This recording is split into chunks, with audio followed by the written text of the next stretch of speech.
What are your thoughts about this conversation? Let me first say that the video clips that you've played just now really do warm my heart when I look at the Kenya Kwanza initiative that we did on Saturday to sign up a charter with the party leader, our presidential candidate, Dr. William Samoei Ruto, where the promise has been turned into a covenant or into a charter. It is something that is binding. I don't know whether we understand the import of that charter.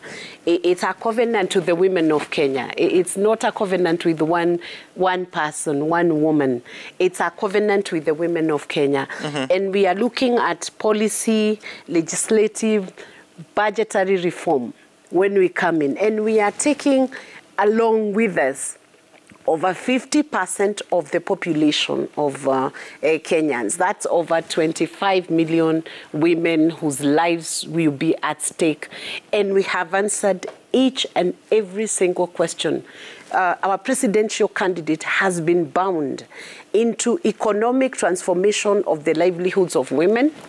He's been bound into protection of women's rights, sexual and gender-based violence. He's been bound in that charter in education and training for women. And if you look through land reform, ownership of property, it is a very exciting charter. And anybody just trying to wish it away or downplay it has missed the point.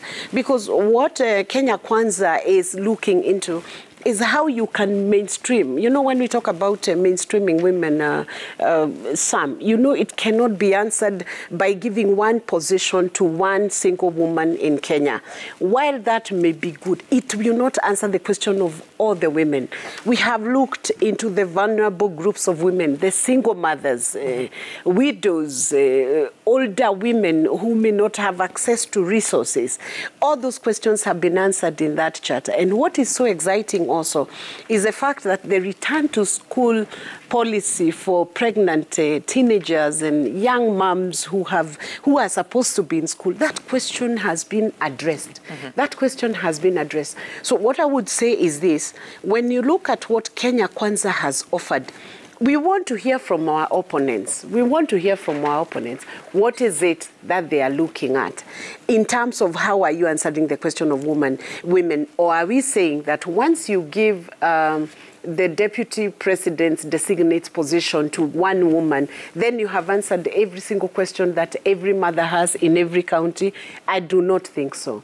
I want us to agree on ideas between ourselves and the other opponents, our opponents. Let's look at the ideas that can help women, transition women as a whole, as a group, and leaving no one behind.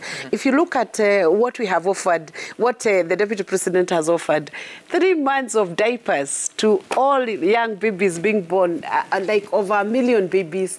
3 months you'll be anchored, sanitary pads to ride with that. We are removing what we call period poverty. Let me explain. I thought the sanitary towels program has been up and running under the Public Service and Gender Ministry, benefiting close to 3 million girls in school. Yes, and what's new? What is new is that it's not been effective. There are many girls. You remember that girl in Bomet who had a problem with sanitary pads, and when this girl had a problem with sanitary pads, she hanged herself because of period poverty.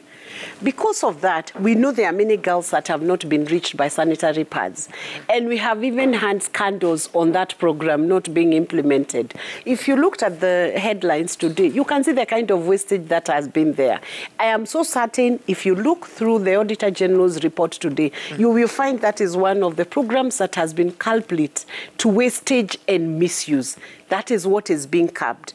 But more importantly, 50%. What is the target? DP's target? It's to benefit all the girls in public schools. Have you figured out how many the numbers are?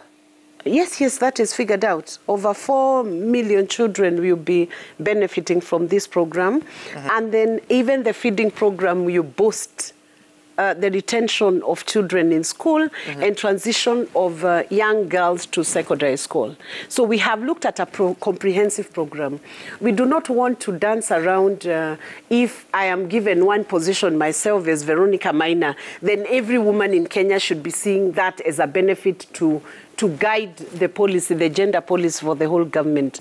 I think that would be a little shallow. Okay. We must go into the real program. What is it that a woman in Kenya can talk about? When we talk about 50% of the cabinet position, do you know that is super top mainstreaming? And then Kenya Kwanza, you come in with the Women Protection Agency anchored within the presidency, where issues relating to women, if it is a budgetary allocation, because it's foolhardy to tell women, I'm including you, and there is no budget. Look at the anti-FGM institution that is existing today. Do you know that institution only has a little secretariat without any tentacles within the county, so it's very ineffective. It doesn't even help the women themselves, but it helps a few who sit around the table in Nairobi.